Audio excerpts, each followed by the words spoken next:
pang atis ulit tubig. Nakabit na ako nung galing ibabaw. Ay. Kami gayak kami, sasama ka ka. So, Mamimiyas ka doon sa iyong, mga anak daw. doon sa iyong, ano ron, yung iyong pinagkanisan te. Sama. Bigay. Oo. Ang nanay, hindi ako makakaalis. At ako ang tinas doon sa kubo roon.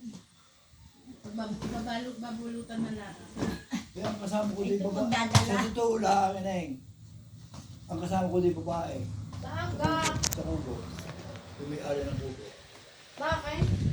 Ay, di Hindi ko naman alam ang, di kayo. hindi man matawagan. Hindi, alam makapunta doon. Hindi. Ayun eh, malulong ni Kaile. Oo. Ay, ang bahay nila. Ngayon, Malayo. punta ng Cavite. Pesta doon. Iiwanan niya yung bahay. Ay, di. Ako yun eh. Tatawagan yung kanyang Huwag ka muna anak. maalis ng puntang Cavite. Dumaka muna sa iyo biyanan. Ay, nakasili. At masamang Mamaya itsura. ako.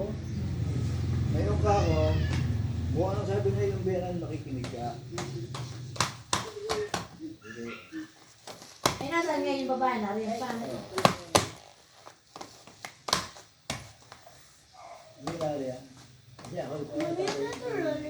Pero hindi ko maalam. Kung kayo pupunta riyan, ay sa umaga, at sa mga bandang alas 4, uuwi ka. Wala. Sa kuwan, pwede yan tuturo at wala kang kasama. Yung babae. Oo nga naman.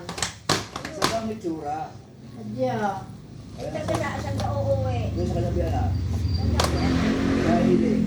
Doon din. Oo, kumagay na atin. Baka galit sa pianan din. Anak nga, manok eh, kumagay na atin eh. Ay, hindi, ibig sabihin baka galit din sa pianan. Oo, dalawa yun eh. Ay, hindi, hindi siya paparong.